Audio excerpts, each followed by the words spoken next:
Vivian Lake Brady never considered herself curious, at least not in the way that would make someone dig through old files on a password-protected laptop. But that evening was different. Rain lashed against the windows of her family's New England home, and the hum of the storm seemed to echo the quiet turmoil inside her. She had found the laptop in a box marked storage, her dad's, clearly. It still smelled faintly like his aftershave, even after years of disuse. She wasn't snooping. Not really. But the folder caught her eye. It was tucked away, buried deep. Its name just 3 letters. VLB. Her initials. Curiosity prickled the back of her neck. She clicked it open. There was only one video. Before we dive into the secret Vivian uncovers, make sure to subscribe for more stories that reveal the hidden layers behind public lives. The thumbnail showed nothing but darkness, a shadow of a figure, a blur of movement. It could have been recorded anywhere, anytime. She hovered for a second, heartbeat steady but uncertain, then double-clicked, static. Then, her father's voice. "Hey, Viv." He looked tired, not like the champion quarterback the world knew. His hair was unstyled, face drawn, eyes red like he hadn't slept. The setting behind him was dim, maybe a hotel room, maybe their old guest room. His voice cracked slightly when he said her name. "I don't know if you'll ever see this. Maybe I'll get the courage to show you. Maybe not." Vivian froze. It was her dad, yes, but not the one she saw tossing footballs, laughing at charity events or posting polished family moments online. This was someone else, someone raw, unarmored. He paused in the video, as if unsure what to say next. "I've messed up," he continued, "not in ways the media talks about, in real ways, in dad ways. Missing bedtime stories, dinners, your dance recitals. The little stuff that adds up." Vivian's breath caught. "I guess I just wanted to say that if someday you're wondering what I was thinking, why I wasn't around more, it wasn't because I didn't want to be. I just didn't know how to stop." He looked away from the camera, rubbing his eyes. "You're incredible, Viv, and I'm proud of you. Not for your grades or your talent, though those are amazing, but for who you are. Kind, curious, stronger than me in ways I'll never understand." The screen flickered for a moment. Her own reflection stared back at her faintly. She didn't realize she was crying until the tears reached her chin. Tom's voice returned, softer now. "If you're watching this, then maybe I didn't get the chance to say it out loud." Then silence. No sign-off, no goodbye. The video ended there. Vivian sat motionless, her hand resting on the laptop's trackpad, the storm outside forgotten. Her father had recorded this, but never meant to share it. What had stopped him? Fear? Pride? She looked down at her own reflection in the dark screen. She didn't feel stronger than him. Not right now. She felt like a daughter who had just seen a ghost of the father she thought she knew. And somehow, everything had changed. Vivian watched the black screen long after the video ended, as if hoping it would restart on its own, as if her father might say one more thing. But there was only silence. A silence that buzzed louder than any crowd she had ever heard, cheering his name. That night she couldn't sleep. Her room, normally a safe haven, felt unfamiliar. Her father's words echoed in the dark. "I just didn't know how to stop." What had he meant by that? Football? Work? Fame? The next morning she watched the video again. And then again. Each time new things stood out. A quiver in his voice when he said her name, the way he kept blinking like he was fighting tears, the way he paused, as if there were more to say, something left unsaid. She remembered his final NFL season. He was still playing with the Buccaneers then, and everything seemed fine on the outside. The world called him unstoppable. But maybe they were wrong. Maybe he had already started unraveling. In the video, her father wasn't the perfect icon. He was just a man, exhausted, afraid, and carrying more than anyone knew. That realization made her heart ache in a way she couldn't explain. He'd said he was proud of her, for being kind, for being strong. That mattered more than she expected. She hadn't realized how badly she needed to hear it, even if it had never been intended for her to hear at all. But what haunted her was that final line. If you're watching this, then maybe I didn't get the chance to say it out loud.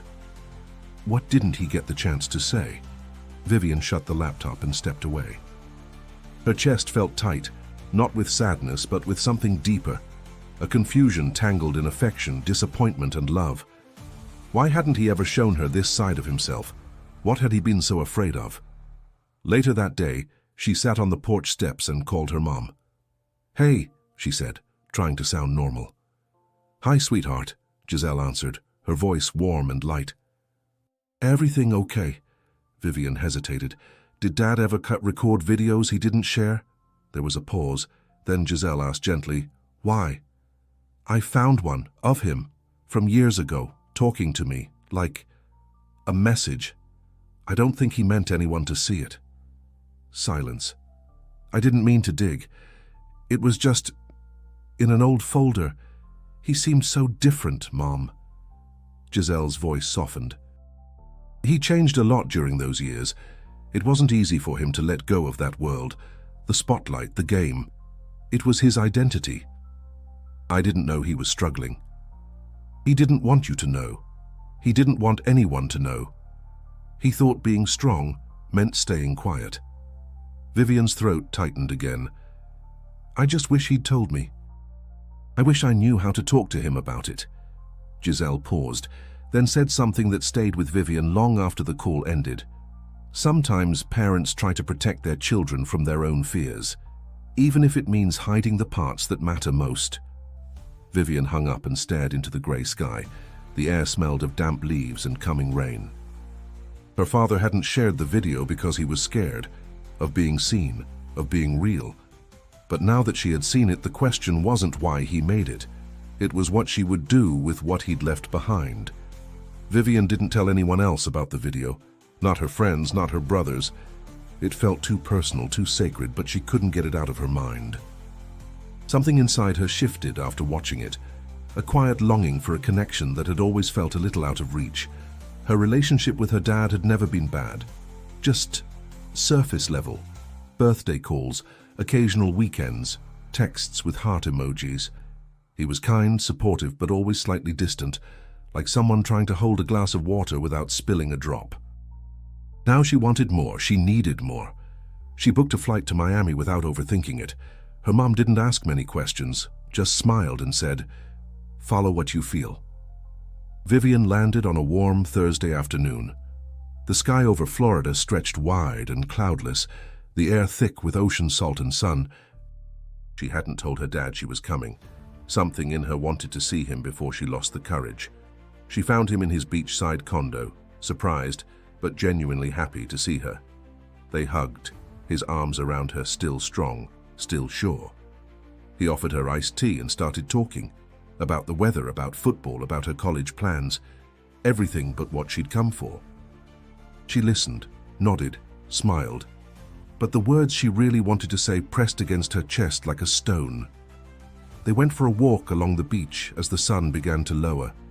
The waves whispered at their feet, the sand warm between their toes. Vivian glanced at him, his profile still so familiar yet somehow older than she remembered. "Dad," she said finally, her voice hesitant. "Can I ask you something kind of personal?" He looked at her with a gentle seriousness. "Of course. Do you ever think about the past? Like, not just your career, but us? The family?" He stopped walking for a moment. "All the time," he said, eyes fixed on the horizon. "I just don't always know how to say it out loud." Vivian nodded slowly. "I think I get that." Tom turned to her, searching her expression. "Is something bothering you, Viv?"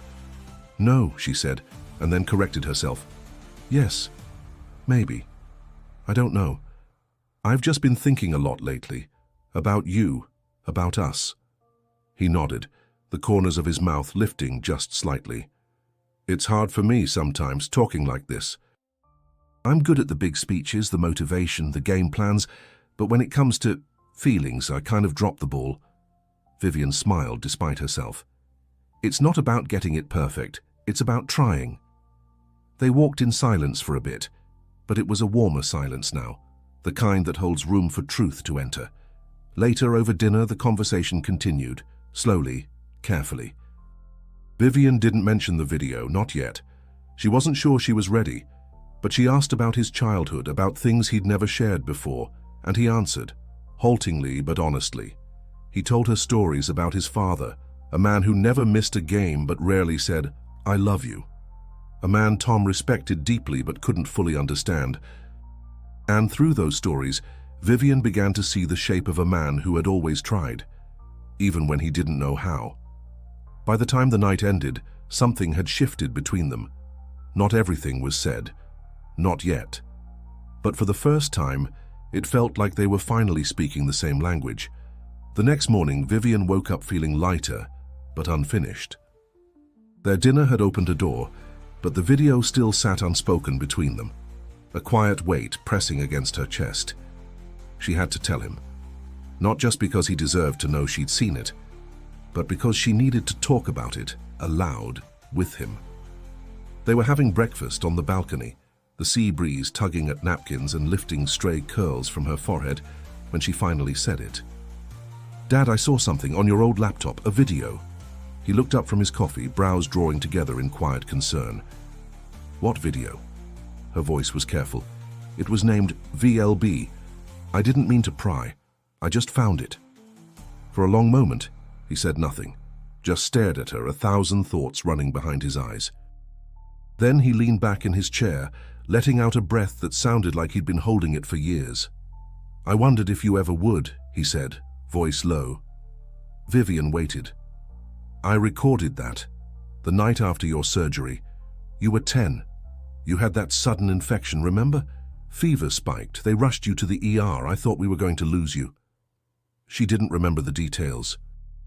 Just flashes, the hospital lights, her mum's hand in hers, pain, sleep. She had no idea it had affected him so deeply.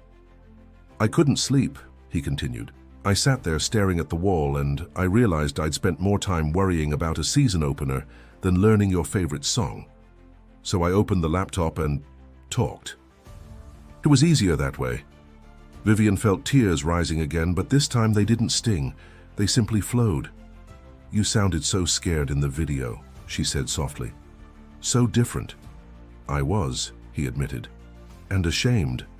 I thought being a provider meant being invincible. But watching you in that hospital bed, it broke something open in me." She reached across the table and touched his hand. "Why didn't you ever show it to me?" "I was afraid," he said, "that if I did, you'd see me differently, not as strong, not as the dad who had everything under control." Vivian smiled through her tears. "But that's the thing. I do see you differently now. And I think that's what makes you stronger." He closed his eyes for a second, and when he opened them again, they glistened. "I wish I'd said it all out loud. I wish I'd told you more." "You still can." The rest of the day passed with a kind of quiet beauty. They walked again, this time talking freely, about regrets, about memories, about the little moments they'd both tucked away. She asked questions she'd never dared ask. He answered with stories that carried weight and wisdom. That night they sat side by side on the couch, flipping through old photo albums.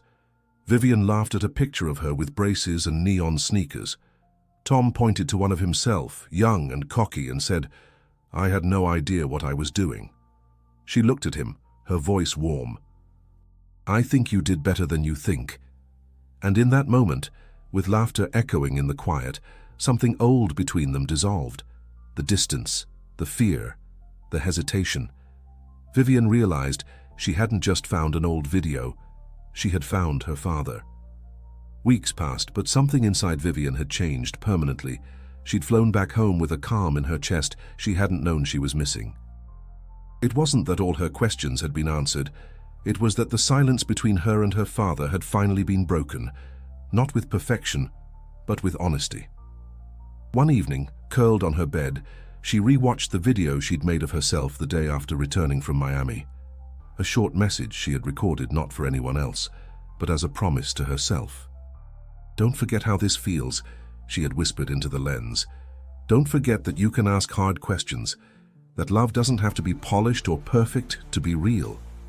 She watched her own eyes on the screen, clear, certain, no longer afraid.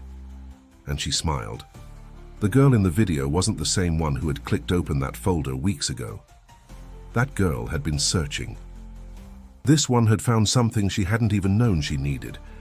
Inspired, she started looking at universities again, not for sports or business or anything that was expected. She applied to NYU's Tisch School of the Arts, choosing film and media. When her father heard, he laughed in surprise. "You want to be behind the camera?" "Yeah," she said. "I want to tell stories, real ones." "Like ours?" He nodded slowly. "You'll be good at it. You see things most people miss." Vivian felt a warmth rise in her. Approval mattered less now, but hearing that from him still felt like a light turning on in a long hallway.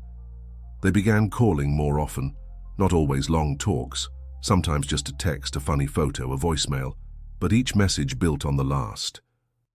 Slowly, deliberately, they were building something that had been missing, a relationship grounded in truth, not titles. One afternoon, she asked him if he ever watched the video again, the one she had discovered. "I haven't," he admitted. "But maybe I will. Someday. With you." She thought about that and smiled. Deal. As spring approached, life found its rhythm again. Vivian focused on school, packed for New York, began filming snippets of her days, moments of laughter with friends, quiet walks, skies that changed with the weather. She didn't post them, not yet. They were seeds of something forming. One night, while editing a short clip, she paused the frame. It was just her and her dad walking along the beach, backs turned to the camera, footprints trailing behind. The waves licked at the shore, erasing each step softly. But in the image, something remained. A stillness, a bond, a quiet reconciliation. She whispered to herself, "This is the beginning." It wasn't just about healing the past. It was about stepping into the future without fear. If this story moved you, don't forget to subscribe. These are the stories that remind us of the fragile, beautiful threads that tie us together. And don't stop here.